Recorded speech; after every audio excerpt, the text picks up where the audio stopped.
Hi, I go by the moniker Mo'Kha Uzuri. I am a mother, more recently, a grandmother, a sister, a friend, a daughter. At one time, I was a wife, and I have lived in Las Vegas for over 20 years. I've seen a lot of growth, and I've seen a lot of implosions. I was born in Chicago, Illinois, and I was raised in Nebraska, both Omaha and Lincoln. And I came to Las Vegas when I was about 16 years old, and I've been here ever since. I have lived in San Diego, but mostly Las Vegas, Nevada. Um, I've done a lot of different things. I've worked in collections, in accounting, timeshare. At one time, I was even a bridal consultant. But for the majority of my adult life, I was a professional entertainer, and I loved doing that. Those were some great times. And generally, when I talk about myself, those are the things that I willingly share. What I don't like to talk about is my battle, my lifelong battle with suicidal thoughts and depression. And I learned very early on, that it was just something I should keep to myself. And I also realized at a very early age that I was different from everyone else. And not just, I don't mean in a superficial aesthetic way. I mean just on the inside. On the outside, I looked like everyone else. I played, I had, you know, I had a distinct style I felt about myself that distinguished me as an individual. But deep down inside, I had a lot of issues with my self image, and my perception of myself was extremely distorted. Um, and that caused a lot of problems that were at one time suppressed but began to surface.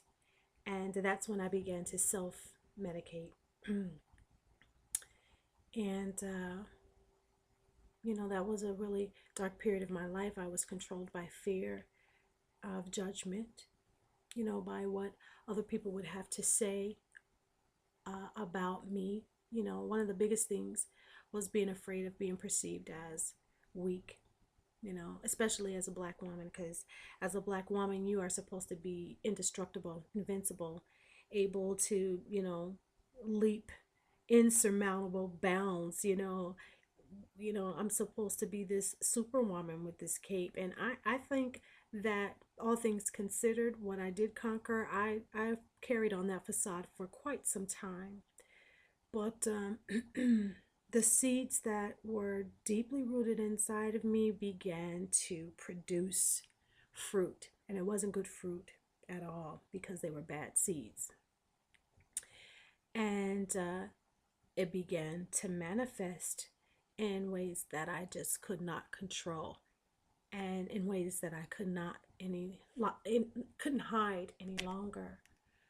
Um, but Even then, I realized that I was under the grace of God, and it was that grace that carried me through all of those dark moments to this place that I'm at now, and where I'm able to talk about one of the most difficult parts of my life with such ease.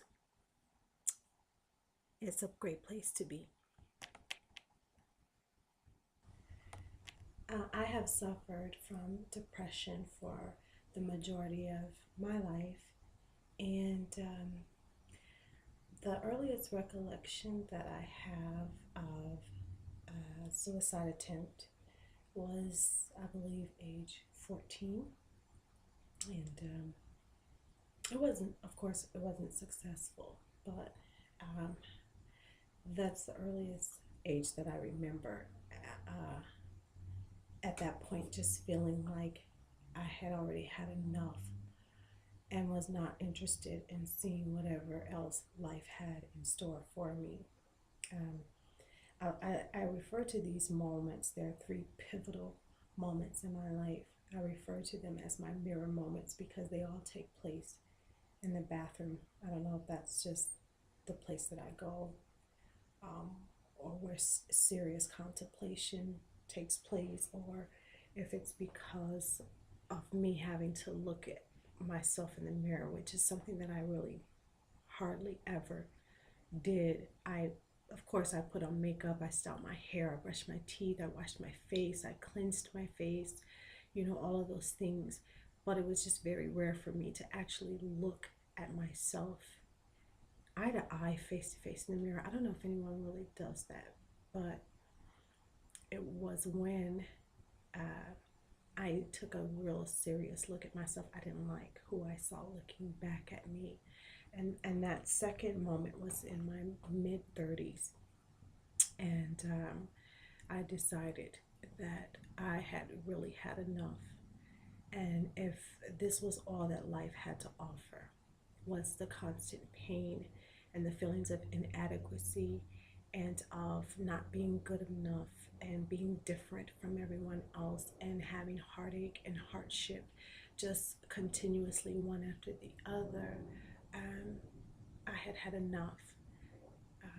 I was tired of wearing my mask. I was tired of pretending to be this um, happy, um, self confident, reliant person, knowing deep down inside that I was still this very wounded, scared little girl. Um, and thank God that He intervened um, in that moment as well. Um, the last mirror moment that I have was in my 40s. Actually, I was 45, the day after my 45th birthday.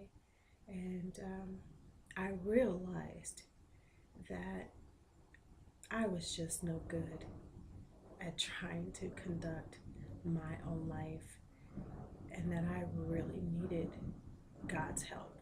And so I just cried out to Him, Lord, you take over. You take over my life. I submit and surrender to you. Mold me and shape me into the woman you purposed me to be originally. I'm no good at this. And He was like, okay. And He began the process of restoring me and healing all of my soul's diseases and just showing me who He intended me to be from the very beginning. I had the fortune of participating in a program that's focus was on beauty for ashes. And it couldn't have been more fitting because if there's anyone who can speak on how God will take your ashes and make them beautiful, it is most certainly me.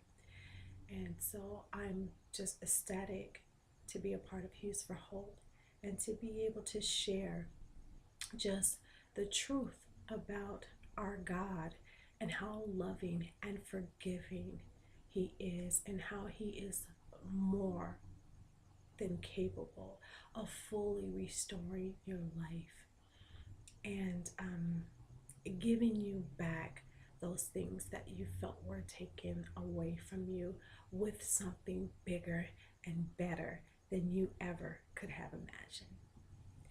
And now I can say, without a shadow of a doubt that I have been completely healed and delivered from suicidal thoughts and depression. I mean, I still have to battle.